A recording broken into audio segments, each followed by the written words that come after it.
वंदे मातरम, जय भारत, जय धरती माँ, जय जय गौ माता। आप सभी परिचित है 23 जुलाई को चंद्रशेखर आज़ाद जी के जन्म दिवस के अवसर पर दिल्ली में कैंसर विशेषज्ञ सम्मेलन का आयोजन हो रहा है।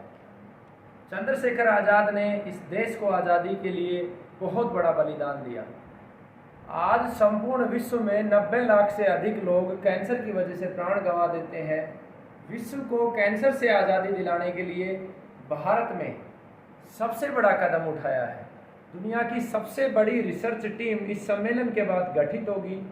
भारत ही नहीं, विश्व के सभी आयुर्वेद को मानने वाले वैद्यगण, चिकित्सकगण वहाँ पर उपस्थित होंगे और उन सब के सहयोग से स्वास्थ्य मंत्री जी के मार्गदर्शन में इस टीम का गठन किया जाएगा। ये 3 मुख्य कार्य इस टीम के रहेंगे। पहला कार्य कैंसर के कारणों की शोध करना।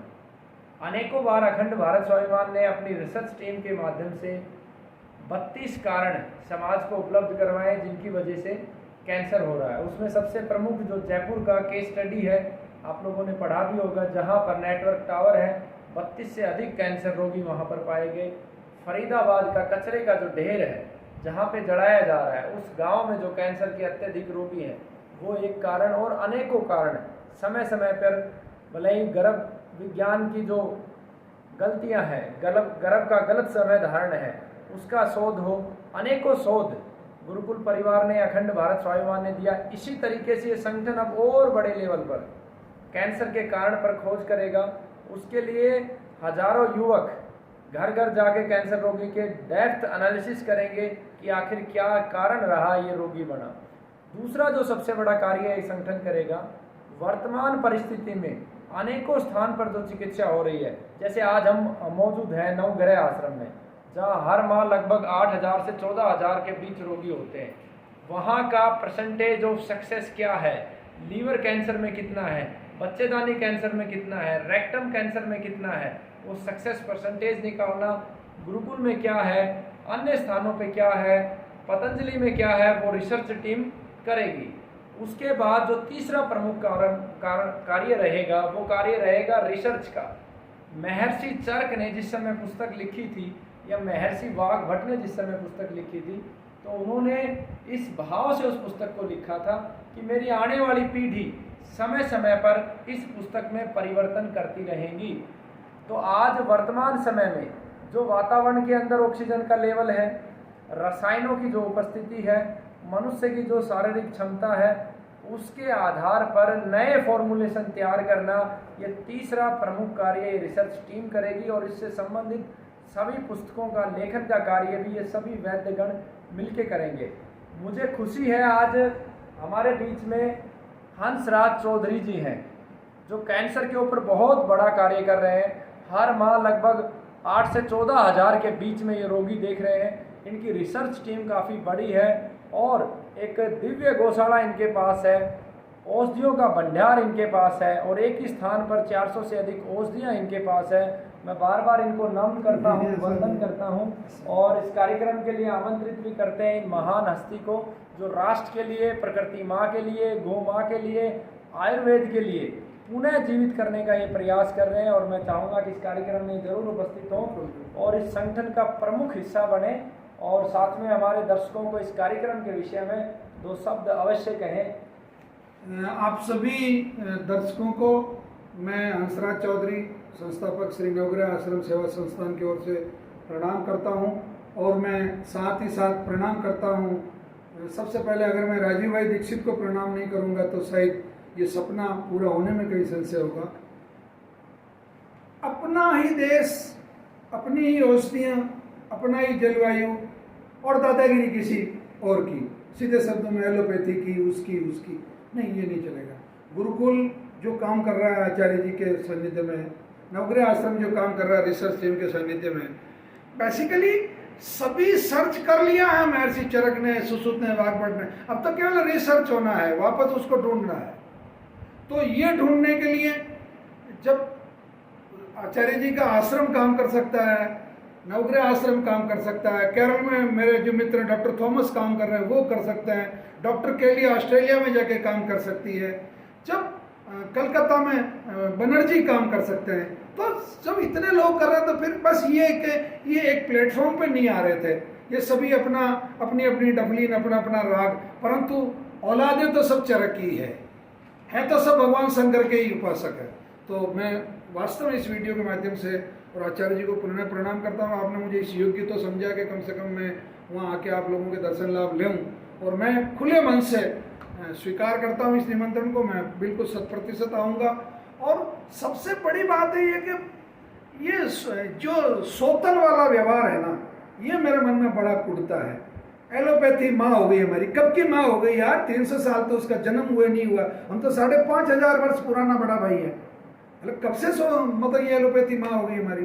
तो इन चीज़ों का विरोध जारी रहेगा। अभी पिछले दिनों जो दिल्ली में मीटिंग थी, मैं आप दर्शकों को जानकारी देना चाहूँगा कि नरेंद्र भाई मोदी ने जो आयुर्वेद को प्रमोट करने के लिए जो मैटर था, उस पर हम हिंदुस्तान के 25-30 व्यक्तियों का विरोध था कि आप 10% बजट हमको दे रहे हैं आयुष को, और आप 90% बजट आप उसको एलोपैथी को दे रहे हो।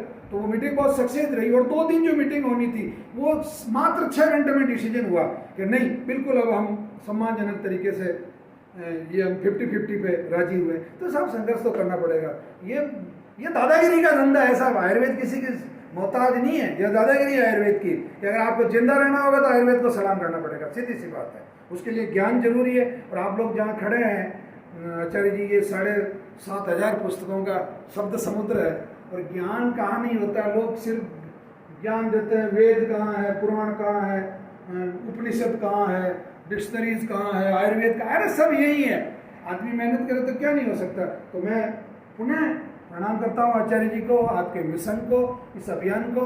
और निश्चित रूप से आयुर्वेद, लोग कहते हैं ना आयुर्वेद का भविष्य बहुत अच्छा। अरे आयुर्वेद तो पहले से ही अच्छा ही था। तो क्या एक धूल सी जमी है थोड़ी, तो हम फूंक मारेंगे उड़ जाएगी धूल, और वापस चमकेगा, दमकेगा। और निश्चित रूप से ये जो आश्रम पद्धति है हिंदुस्तान में, वापस गुरुकुल चेकेंगे, वहाँ से विद्यार्थी संस्कारवान लोग निकलेंगे और बहुत अच्छा होगा। और मैं पुनः आप सभी लोगों को प्रणाम करता हूँ। धन्यवाद। जय जवान।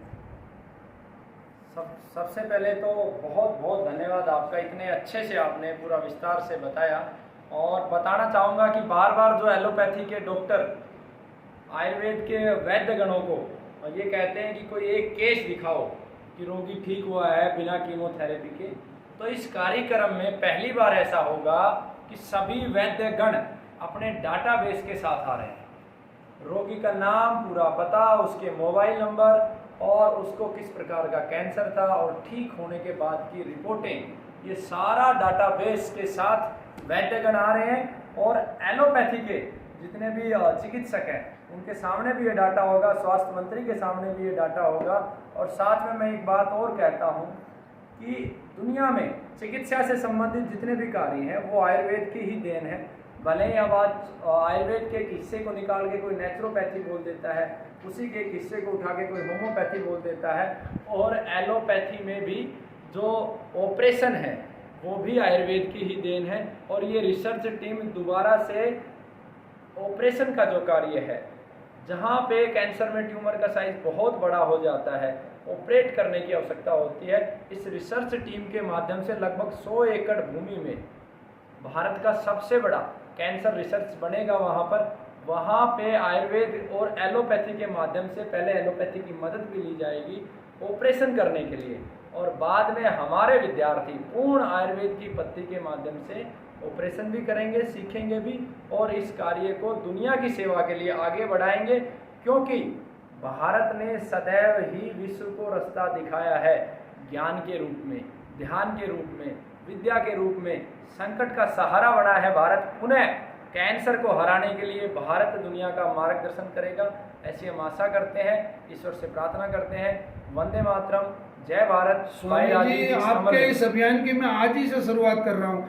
ये इस हिंदुस्तान के इतिहास का सबसे बड़ा ज्वलंत उदाहरण है। ऐसी 50 पुस्तकें छप के आ रही है, इसमें 250 रोगियों के इंटरव्यू है जो ठीक हुए हैं। 250 रोगी ये कह रहे हैं मैं ठीक हुआ हूँ, इससे बड़ा क्या एविडेंस होगा? हम लोगों के जो चैनल है उससे बड़ा, हालांकि नवग्रह आश्रम के पास तो आज की तारीख में मतलब करीब 50,000 से अधिक लोगों के डाटा मतलब हमारे पास सेव है। हम तो हमारा जो रजिस्ट्रेशन होता है उसी में उसका आधार कार्ड और उसका फ़ोन नंबर, मोबाइल नंबर सब कुछ लेते हैं। और बल्कि हम तो 20% पेशेंट को फॉलो भी करते हैं। हमारा फॉलो प्रोग्राम बड़ा खतरनाक है। तो ये मैं आज इस शुरुआत आपके हाथों में कर रहा हूँ कि आज आप जिस काम पे निकले हो उस काम का श्री गणेश हो गया। आज ये आपके पास 250 पेशेंट है जो चिल्ला चिल्ला के कह रहे हैं। और इसकी जो टैग लाइन है वो मैं जरूर कहना चाहूँगा, आप लोग सुने, आपके अगर रोंगटे खड़े नहीं होते तो फिर आप दर्शक नहीं है। ये इसकी टैग लाइन है कि डॉक्टर साहब आपने मेरी मृत्यु की घोषणा करने में बहुत जल्दी कर दी। डॉक्टर कहता है तू तो 10 दिन जिएगा, केवल तू तो 5 दिन जिएगा। ये वो लोग हैं। और ऐसे 50,000 लोगों का इंटरव्यू, मतलब मैं 50 किताबों की पहली श्रृंखला, फिर 50 किताबों की दूसरी श्रृंखला और फिर 150 किताबों की तीसरी श्रृंखला। तो ये मेरा जो प्रिंटिंग प्रोग्राम है ये हो गई शुरुआत आज। श्री गणेशाय नमः। मतलब ये है सबूत। ले भैया पढ़ इसको। तो ये होगा, जरूर होगा, हम होंगे कामयाब, इसमें कोई डाउट नहीं। निश्चित। धन्यवाद, प्रणाम, जय धन्वंतरी।